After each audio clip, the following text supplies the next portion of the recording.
What is up, guys, and welcome back to another episode of the How to Survival series, where today 1.17 has come out and I have updated the world, and we are going to be checking out a bunch of the new features. Hopefully all of them, if I have gotten all of them down, but if not, do remind me and I will hopefully check it out in a future episode. But this is going to be a lot of stuff, so I just want to get right into it. Alright, so the first feature I want to look at is the goat mob here. And these mobs spawn in mountain biomes, and they can jump up to about 10 blocks. And if players or mobs are standing still, they can actually ram into you and knock you back. Oh, and yes, that is an example of the jump. They can jump really high. In Bedrock, they will also drop goat horns if killed, but in Java Edition, they will not drop anything besides XP. There is also another variant of this mob called the Screaming Goat. Oh, and there was a demonstration of the ram attack, but I moved away just before he rammed me. But you did see him kind of run towards me there and almost hit the other goat, in fact. But anyway, as I was saying, there is another variant called the Screaming Goat. This variant basically has a higher chance of ramming and will also have different sound effects. Okay, so here is the second mob, the glow squid. These will spawn in groups of 2 to 4 in the water in total darkness above stone tagged blocks. So these stone tagged blocks means it could either be stone, deep slate, andesite, diorite, granite, or tuff. When killed, the glow squid can drop up to 1 to 3 ink sacs with no looting. And with looting, they can drop up to 1 more for each level. So at looting 3, they can drop up to 6. Let's see how many we get. And 2. And here is the third mob that has been added, the axolotl. These can spawn in groups of 1 to 4 in water below Y level of 63. They typically spawn in caves, and after world generation, they can spawn similarly to the glow squid in total darkness over a block that is tagged with the stone. These mobs are passive, but they will tend to attack other underwater mobs. And they can also be put in a bucket, like, if I can get it, like that.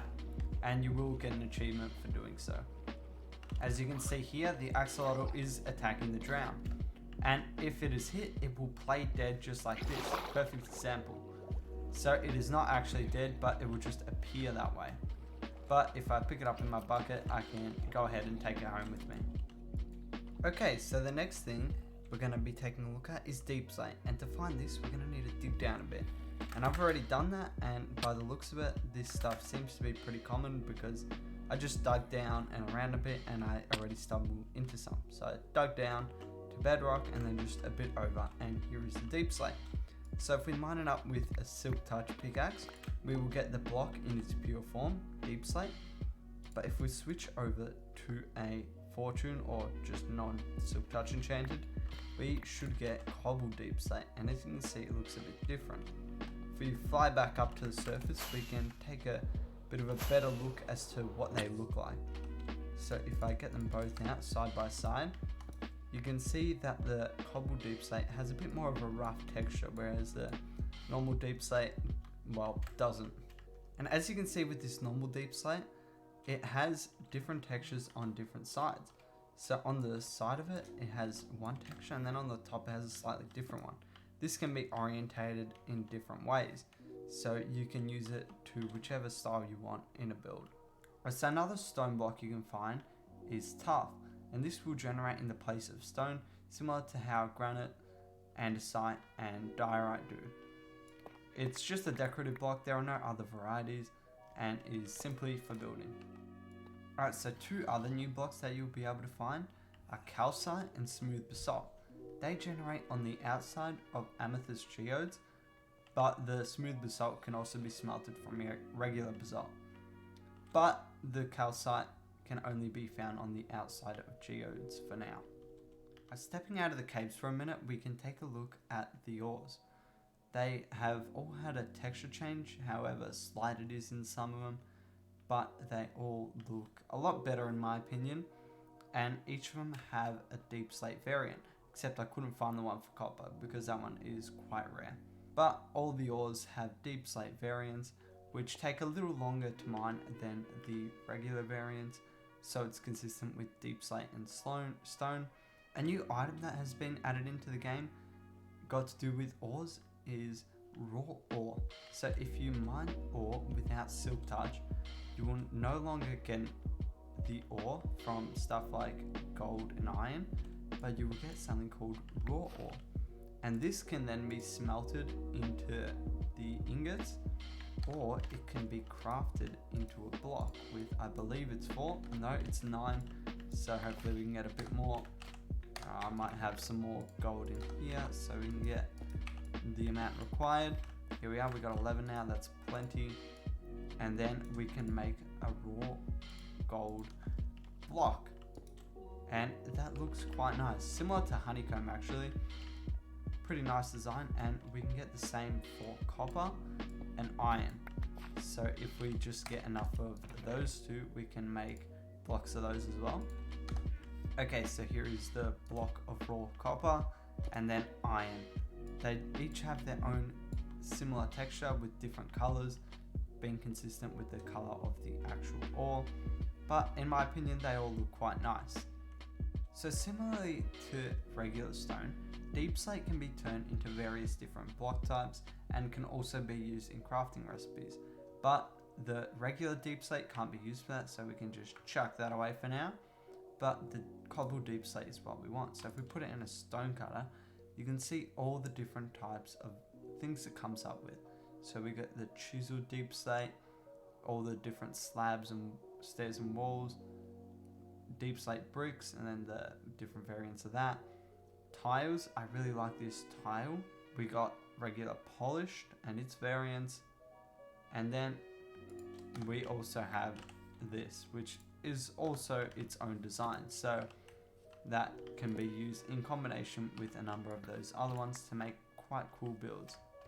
It is also worth mentioning that similarly to stone, we can get an infestant variant of the deep slate. Okay, so the next feature I want to look at are the amethyst geodes, and as we saw before, the calcite and smooth basalt generates on the outside of it, but now we're going to take a bit more of a deeper look to the inside of it. So these blocks that make up most of the geode are called blocks of amethyst, and as you can see there are a few with a bit of a different texture with a bit of an X on it. Those are budding amethyst blocks, and they allow these shards and then crystals to grow on it. So the shards are the first 3 stages of growth of these bigger crystals, and we can mine these up. So if we use silk touch, we will get the crystal, the cluster rather, not the crystal. But if we use no silk touch, we will get these shards. And we can also silk touch the first few stages of growth. So we got the small, the large, and there is a medium one as well, but I don't know if we'll be able to get that because you have to get that stage of growth and it might not be in here. But take my word, there is a medium one. Here we go, we got it.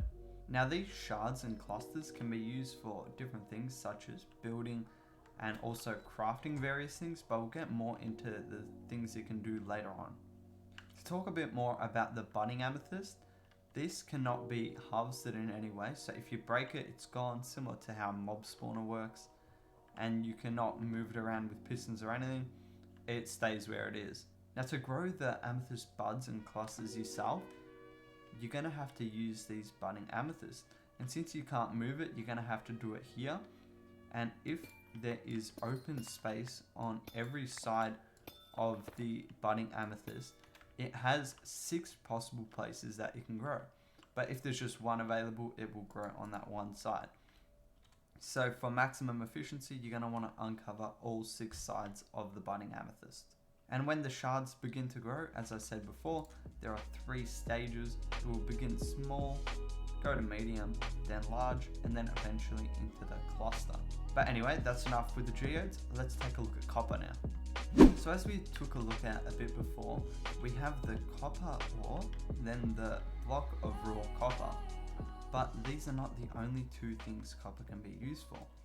If we get the raw copper and put that into a furnace or a blast furnace to go faster, we will get copper ingots. Another way of getting copper ingots is from killing drowns, but it's not that common from that, so it's just much easier to go mine it. Now, although the feature of smelting the raw copper itself has been introduced, you can still smelt the actual copper ore. But I would recommend using the raw copper because you are able to get fortune with that, so you'll get a lot more out of it. So I'm gonna take that out for now. Now with your copper ingots, you can craft multiple things, and we'll look at those later on. But what I want to look at right now is the copper blocks and the various different styles of it. So with the block of copper, you can put in a stone cutter, turn it into cut copper slab, cut copper stairs. But something else you can do with it, if it's placed out in the world, over time it will slightly weather. So from the regular copper, it will go to exposed copper, weathered, and then oxidized. But if you do not want your copper to weather, there is a way of preventing that, and that is using honeycomb. If you just apply honeycomb to it, you will get an achievement, and you will also have waxed copper now. So if you mine it up, it will be called a waxed block of copper. And you can also do that to the various different styles. You can wax those. But if you decide that you now want it to be weathered, just click an axe on it and you will get another achievement. And now if we pick it back up, it is just a block of copper again. Now if it's in any of the 4 different weathering stages, you can also apply the wax to that and then also take it off. So you can have your copper looking however you want it to. So if your copper has oxidized but you don't like it like that and you want to take it back a step or two, you can use an axe. Or another more interesting way is lightning. If lightning strikes it, it will deoxidize. And that is another use for something that you can craft out of the copper, which is the lightning rod. So if we were to put 3 copper ingots just like that, you'll get a lightning rod. But once again, we're going to look at that a bit later. So now we're going to take a bit of a look at the moss block. This can be found in Lush Caves, but for now in 1.17, you can get it in shipwreck loots and also from wandering traders. Now if you have one of these already, you can produce more by bone milling and it will spread to nearby blocks. Now when you are breaking these blocks, a hoe is the most efficient tool to do this with, as it will instantly mine it. Now when this spreads, as you can see, there are more than just the moss blocks. You get these azaleas, so this is a flowering azalea, and this one without the pink dots is just a regular azalea. And we'll get into what they do a bit more later on. You can also get moss carpets, but they can also be crafted by using 2 moss blocks just like that.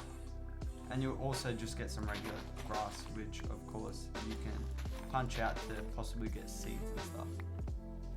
The different blocks that the moss is able to spread onto are as follow: podzol, rooted dirt, dirt, sand, gravel, stone, deep slate, tuff, granite, andesite, and diorite. Now another block that's been added is the glow lichen, and this is a vine looking item that spawns on the side of stone, andesite, diorite, granite, calcite, tuff, deep slate, and dripstone blocks. If you want to harvest this, you're going to have to use shears, and if you want to grow it yourself, you can use some bone meal and it will spread to adjacent blocks. The glow lichen also produces a light level of 5, as you can see in the F3 menu. Now as we saw before, we can get the azalea and the flowering azalea from the moss. But with these 2, we can generate a whole new variety of blocks. So if we bone meal it, it will grow into a tree. And this wood is just simply oak wood. So if we mine it up, you can see it's just oak. But if we mine the leaves with shears or a hoe, we will get a new variant of leaves. So it's the flowering azalea leaves and then the regular azalea leaves. Now below the logs where the tree generates, you'll be able to see a different type of dirt, and this is a new type of dirt called rooted dirt. So if I place this to the side of regular dirt, you can see that it looks like it has roots or something going through it, which is probably why it's called rooted dirt. So from the rooted dirt you can get from the bottom of the azalea trees, you can get a new item, and you can do that by placing the rooted dirt and then bone mealing the bottom of it, and you will get hanging root. Now you can harvest this by just using some shears like that, and you will get the hanging root. And once you gather this, you can place it wherever you want, so it can be on the bottom of different types of blocks, such as this concrete over here. Another item that kind of relates to the azalea is the glowberry.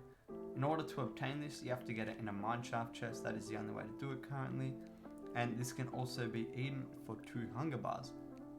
If you want to get more of this and don't want to go through mine chest, you can bone meal it after placing it on the bottom of the block. So if you do that, you can see it has a bit more of a color, and you can harvest it similar to how sweet berries work. So now heading to the water, we're going to take a look at the Dripleaf. This is an item that you can get through trading with the wandering trader, and then you can get the big Dripleaf through getting this smaller one. So with this smaller one, if you bone meal it, it will turn into the bigger one, and with this bigger one you can bone meal it to be a lot taller. And then if you want to break it, just break it anywhere and the entire thing will drop down, and you will get a bunch of the big Dripleaf plants. With the big Dripleafs, then you can stack them on top of each other manually, or as before, you can just grow it like that again. Now a cool feature with these big ones, if you stand on it for a while, you'll fall down through, so it's pretty interesting for parkour or something. But yeah, it will kind of go to a half tilt and then a full tilt where you'll drop through, then in time it will come back up. There's also another type of plant that kind of ties into all of this stuff called the spore blossom, but that is currently unobtainable in survival and will no doubt be added in 1.18. So the next thing to take a look at is the pointed dripstone, and then the dripstone block. The dripstone block you get from crafting 4 of the pointed dripstone just like this, and you can use this for building, but it has a more of a technical side to it as well. So if you place a pointed dripstone with a normal one under it, and then if we just kind of I don't have another block I can place, I need to place a block there. Alright, let's go like that. So anyway, as I was saying before, if there is a water source above the dripstone block, and then there is a pointed dripstone attached there, it will begin growing, although it is very slow. Also, if there is a block within 11 blocks, I believe, yes, 11, there will be a chance for a stalactite to grow. That is just basically this stalactite, but on the bottom. So when it's up like this, it's a stalagmite. When it's on the bottom, it's a stalactite. But it's the same block, which is a pointed dripstone. Anyway, once it grows, it will begin looking larger like this, and you can mine each layer of it to get more of them. The way you get these pointed dripstone is you can either trade it with the wandering trader, or you can find it naturally in caves. This is one of the only things besides geodes that actually spawn in caves now. Okay, so now we can take a look at some other items that didn't really fit into any other categories before. So first up is tinted glass. To make this, you surround a regular piece of glass with 4 amethyst shards, just like that. And what this glass does interesting, it doesn't let light pass through. So I've set up a little bit of a test here. So if I step inside and place a couple glass here, you can see it's completely dark. We can see the light level is 0, but if we were immediately to open that, you would see it is 15 sky. So there you can see that the light does not pass through. Next thing to look at is the candle, and this is made by getting a string and some honeycomb. Other way around, you get the candle, and this, if you place it down, you can light. If you actually click on it, you can light and you can see it's lit, and it does produce some light. So it is a very small amount of light, but if we were to add a couple more into the pile, like this, so it works similar to sea pickles, it produces more light. Also, in addition to being able to light it, you can place it on cakes and light it, but you can also dye it different colors. So if we were to place some cyan dye next to it, or some green dye, you'll see we get different colors. So next thing to look at is the spyglass. So if you get 2 copper ingots and an amethyst shard, you will be able to make the spyglass. And it's pretty much similar to an Optifine zoom, but in vanilla Minecraft. So if you right click, you will zoom in, let go, and you will go out. So if we zoom in, you can see it is quite close, but compared to Optifine zoom, it is even closer. But I wonder if you can do it in combination, and indeed you can. That is quite a lot of zoom, and I don't think I would ever need that much. Another item that we can craft with copper is the lightning rod. And this will, once placed down, will attract lightning to it in a thunderstorm. So if there is lightning striking nearby, it will go towards this. And in combination with the feature that allows copper to deoxidize once hit by lightning, you can use the lightning rod to attract it to the copper. So those two in combination will make for a pretty nice feature. Now another new item that you can make is a glow item frame. So with your glow ink sacks and an item frame, you get a glow item frame. And you place this down and you can see it has a special glow to it. And other than that, it doesn't really do much, but it is a pretty cool feature. Another feature that you can do with the glow ink sacks is place a sign down, and let's just write test. We can actually use the glow ink sac on the sign. You will get an achievement, but I've just done it there, so you will not see me get it, but glow and behold, you will get that achievement. And you can also dye this different colors, so it really pops once there is a dye on it with the glow. I really like this feature compared to the glow item frame. It does have some cool uses. So now the final block is the powder snow. This is collected by placing a cauldron in the snowy biome, and once it snows, the cauldron will slowly fill. Then you use a bucket on that filled cauldron. Then once you have this bucket, you can place it anywhere, and it places it as a block, which is kind of weird, nothing we've seen before, but it is quite unique. And you can also sink into it like this, and if you're in here for too long, you will start freezing. And as you can see, the hearts will, well, disappear apparently. That should not happen. It should turn a blue color once you start freezing, but apparently that's not working so well. If you would like to prevent the freezing, you can wear a piece of leather armor, and that will prevent you from freezing. Okay, so now that we've looked at all the new features, let's look at some of the achievements that you can get. First one is for placing a goat in a boat and then sitting in it with it. You will get whatever floats your goat. For the second and third one, we saw that a little bit earlier, when you apply wax to a copper block and then when you take it off, for wax off and wax off. So for the next achievement, we also saw that a little bit earlier. That was for catching the axolotl in a bucket. But there is another achievement with the axolotl, and that is letting it kill an enemy. So if we let it kill one of these strands here, we should be able to get the achievement. Oh, or the drown will kill it. I guess I gotta go get another axolotl. Okay, so now with the new axolotl acquired, I can spawn it back in, and this time I will give it a bit of a helping hand and slap this drown a couple of times. And there we go, we get the healing power of friendship, which is the achievement for the axolotl helping you kill something. Now the next one, again, we already saw before, it was glow and behold. That was for making a sign glow with the glow ink sac. For the next one, you're gonna need the powdered snow and some leather boots. So if you chuck on those leather boots and go on the powdered snow, you will get light as a rabbit. So for the next achievement, I want to get into a creative world because it will be a bit hard to get into survival. So you're going to need a villager and a lightning rod. And in a lightning storm, you will get the lightning to strike this villager, or very close to it. Alright, so here we are. Let's summon a lightning bolt. And there we go. Surge Protector. So for the next achievement, we're going to need the spyglass and a parrot. And all you gotta do is look at the parrot through the spyglass, and you'll get, is it a bird? And why, yes, it is a bird. Okay, so for the next achievement, you're again going to need the spyglass, but this time instead of going to the jungle, you're gonna come to the nether and look at a glass through it and dodge its bullet before it kills me. But we will get, is it a balloon?